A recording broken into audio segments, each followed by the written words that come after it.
জবাই যেমনি করে করলো, জবাই করে গোশত বানাইলো, বানানোর পরে রান্না হয়ে গেল না। এইটা দেখছিল ওই জাবের রাদিয়াল্লাহু তাআলা ওর দুইটি ছেলে ছিল, দুইটি সন্তান ছিল। ওই দুইটি সন্তান দেখছে বাবা ওই গরুটিকে জবাই করতেছে, বাবা গরুটিকে জবাই করছে। যেভাবে জবাই করছে এক ভাই বলে আরেক ভাই রাখতে বলে ভাই বাবা গরুটি জবাই করছে, চলো আমরা কি করে দুই ভাই মিলে জব খেলা করি। এক ভাই করলো কি আরেক ভাই বলে আমাদের ছুটি করে জবাই করে দিল, বলে আল্লাহু আকবার। এক ভাই আরেক ভাই জবাই করে দিল। এই কথা বাইতুল মুহতারা এমন একটা হৃদয় ঘটনা। বাইতুল মুহতারা তার মা যখন তাদেরকে খুঁজতে শুরু করলো, খুঁজতে দেখে এক পর্দা এক ভাই আরেক ভাই জবাই করে কান্না করতেছে।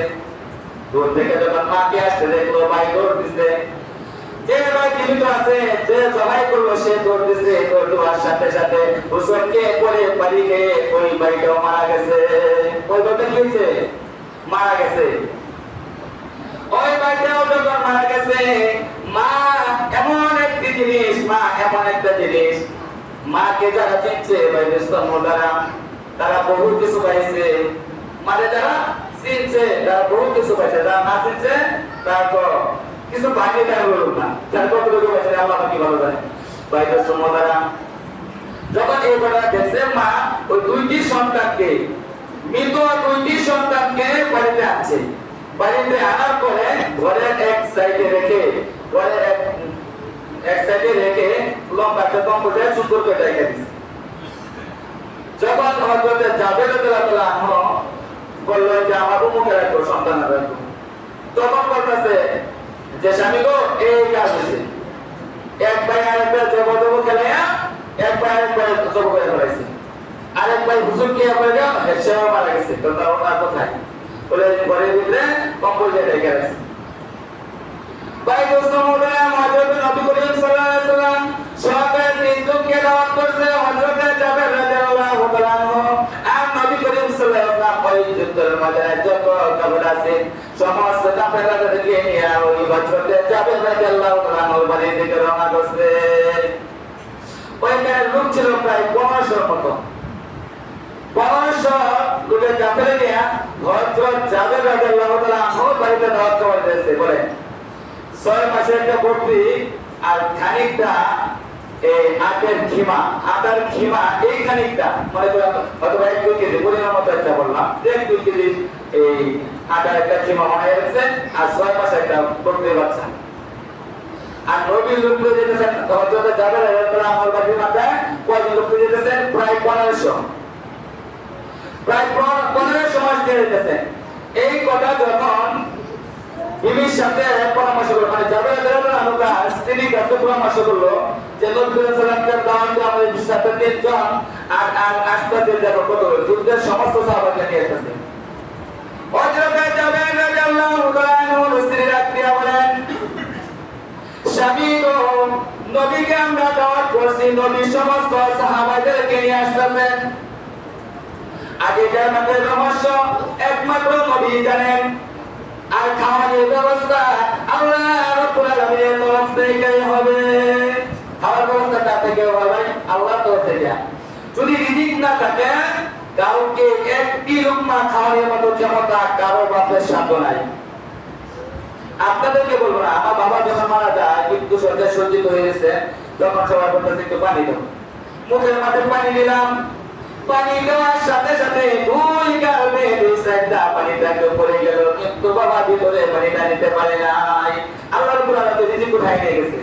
হায়াত আছে, দুনিয়া আমাদের জীবিত থাকবে, হায়াত আছে, কিন্তু রিজিক নাই। এই জন্য আল্লাহ রাব্বুল আলামিন ভাগ্য পরিবর্তন করে দোয়ার মধ্যে ইস্তাদুল মাসাবির মধ্যে শাইখ ওলিউদ্দিন মুহাম্মদ ইবনে আব্দুল্লাহ হাদিসে লেখেন মানুষের ভাগ্য পরিবর্তন হওয়ার দোয়ার মাধ্যমে। আমরা অনেকে আছি দোয়ারে দুঃখে করি না, আর দোয়া মকবুল ইবাদত, সমস্ত ইবাদতের মগজ হচ্ছে দোয়া।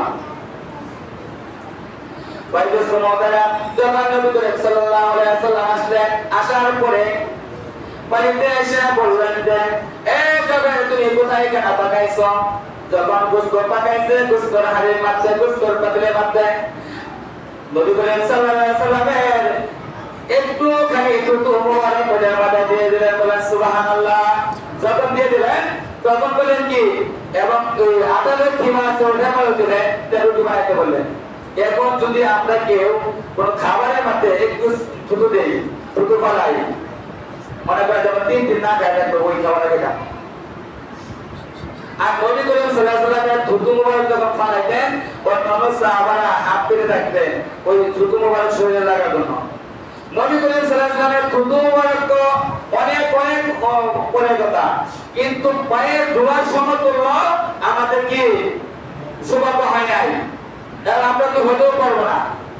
ভাই দোস্ত মহতারাম, নবী করিম সাল্লাল্লাহু আলাইহি ওয়াসাল্লাম এই কাজ করলেন আর সমস্ত সাহাবাদেরকে একের পর এক পেট ভর্তি খাবার খাওয়াই দিলেন। বলেন সুবহানাল্লাহ। সবাই পেট ভর্তি খাইলো। খাওয়ার পরে নবী করিম সাল্লাল্লাহু আলাইহি ওয়াসাল্লাম বলেন, যাবেন তোমরা তো খাওয়া দাওয়া করো না, তোমরাও খেয়ে নাও। বলে না, আল্লাহ নবীকে না খাওয়ায়া আমরা খাবো না। নবী করিম ডাক দিয়ে বলেন, ও যাবেন, তোমার 2টি সন্তান আছে, ওই সন্তান 2টা কোথায়?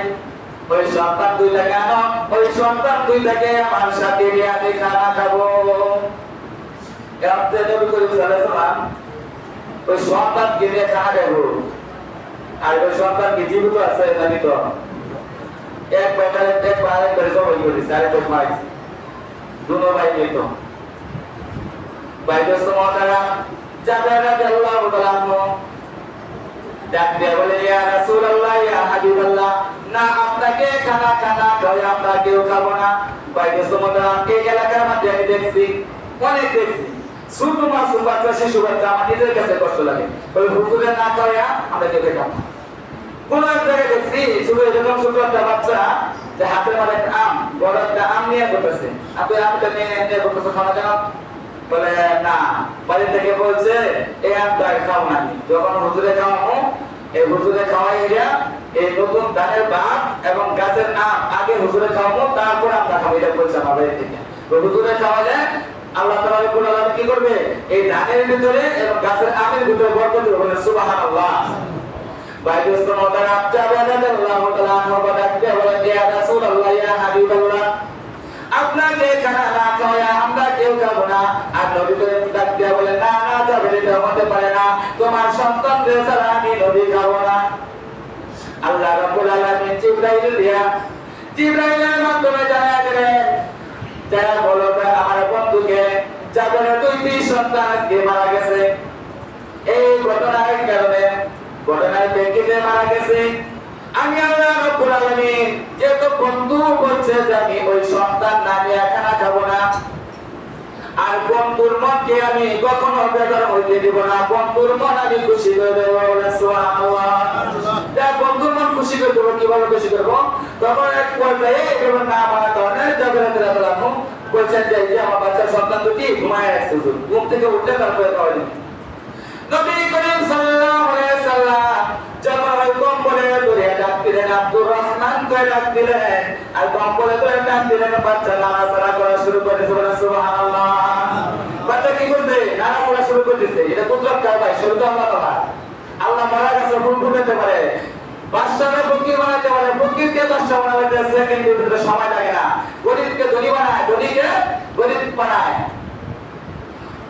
একটা প্রবাদের মধ্যে আছে, উঁচু জায়গা থেকে পানি নিচু জমিনে যায়, আল্লাহ তাআলার রহম তাকে নম্রতার দয়, নিমতিতা নিমতা দিতা আরো দিতা খর, তার চাইতে বেশি দিতা উচিত তার গুণ। এমনে দেবাগ নাই ভাবিও না মনে, ছোট ছোট বাঁধ থাকে, বড় বড় বাঁধ থাকে, ছোট ছোট বনে, কাটা হিরি ক্ষেত্র গেল কমল তুলিতে, দুঃখ বিনাশুক হাবয় কি মইতে। এটা তুলি একটু বাংলা প্রবাদ, বাংলা বাক্সবাসরা, যে কাটা হিরি ক্ষেত্র কেন কমল তুলিতে, দুঃখ বিনাশুক লাভ হয় কি মইতে। এখন যদি বলেন আজকে বৃষ্টির দিন ফজরের নামাজ পড়বো, লেগে বসে যেতাম না, বৃষ্টিতে ভিজে যাবো, এতটুকু যদি কষ্ট না করতে পারেন। যদি এক ওয়াক্ত নামাজ কোনো মানুষ বিনা কারণে, কোনো কারণ ছাড়া, বড় করে কোনো সমস্যা ছাড়া যে ছেড়ে দিল, ওই এক ওয়াক্ত নামাজ ছেড়ে দিল, তার 80 গুণ লক্ষ্য করবো না। নাউজুবিল্লাহ। পাইছো মজারা? ইসলামের সবচেয়ে উত্তম কাজ হলো অন্যকে খানা খাওয়ানো। যখন আমরা অন্যকে খানা খাওয়াবো বা আমরাই খাবো, তখন খানা খাওয়ার কিছু আদব আছে, ডান দিক থেকে খাবো, খানা মাঝখানে হাত মারবো, বিসমিল্লাহ বলে খাবো, খানা দোয়া করে খাবো, 10 টাকা হাদিসে খাবো, খানা খাওয়ার আদব এইগুলি ভাই। ভাই দোস্ত মাদারা, আরেকটু কথা হলো না যে আল্লাহ রাব্বুল আলামিন ইচ্ছা করে শুরু করে, আল্লাহ মানে এমন কিছু না। আমরা যে রিজিকের জন্য মাথার কাম পায়ে ফেলি, এই রিজিক আপনার বৃদ্ধি করতে মহান রব্বুল আলামিন বৃদ্ধি করবো। একটা আমরা কথা বলে দেই, প্রতিদিন মাগরিবের নামাজের পরে যদি সূরা ওকিয়া তেলাওয়াত করে কোনো বান্দা, আল্লাহ রাব্বুল আলামিন ওই বান্দা রিজিকের প্রয়োজন দূর করে বলে সুবহানাল্লাহ। পকেটের টাকা কখনো কমবে না, পকেটের টাকা ফুরাবে না। ভাই দোস্ত মাদারা, আরেকটি আমরা কথা বলে দেই, যখন আমরা খাবার খাবো, খাবার খাওয়ার সময় প্লেটটা চেটে খাবো, প্লেটটা চেটে সুন্দর করে পরিষ্কার করে খাবো, হাতের আঙ্গুল করে চেটে খাবো, আল্লাহর নবীর সুন্নাত। আরেকটি আমলের কথা বলে দেই, দুইটি আমল যদি আল্লাহ রাব্বুল আলামিন তৌফিক দেয় বান্দা করার চেষ্টা করবে। আরেকটি আমল হলো যখন আমরা রাতের বেলা ঘুমাইতে যাই, বিছানায় শুতে যাই, তখন যেন আমরা একটু ওযু করে শুয়ে ঘুমিয়ে যাই। তার কারণ হলো যদি আমার মৃত্যু ঘুমের মধ্যে হতে পারে, ঘুমের মধ্যে মৃত্যু হতে পারে, যে আমাদের ঘুমের মধ্যে মৃত্যু হবে না এমন তো নিশ্চিত ভাবে আসে নাই। যখন আপনি ঘুমের মধ্যে মৃত্যু হয়ে যায় বা মারা যান, তখন আপনার দ্বিতীয় করে আল্লাহ রাব্বুল আলামিন ওই ওযুর খাতিরে শহীদের মর্যাদা দিয়ে কাল হাসর থাকবে। সুবহানাল্লাহ। ভাই দোস্ত মাদারা, আজকে পবিত্র শুক্রবার, আমরা যে যা পারি মুক্ত হস্তে মা বাবার নামে আল্লাহর ঘরের মধ্যে দান করো ভাই, এটাই থাকবো। আমি যদি আজকে আমার মা বাবার জন্য দান করি, জীবিত থাকবো, মৃত থাক, আমার সন্তানেরও আমার জন্য দান করবো। গত জমায় আপনাদের দান পাচ্ছে টাকা হইল 1320 টাকা, আপনারা দান করছেন, জমা হচ্ছে কি 1320 টাকা। ভাই দোস্ত মাদারা, যারা পরে আসছেন কাবলা জমা 4 রাকাত সুন্নাত নামাজ পড়েন। আসসালামু আলাইকুম ওয়া রাহমাতুল্লাহ।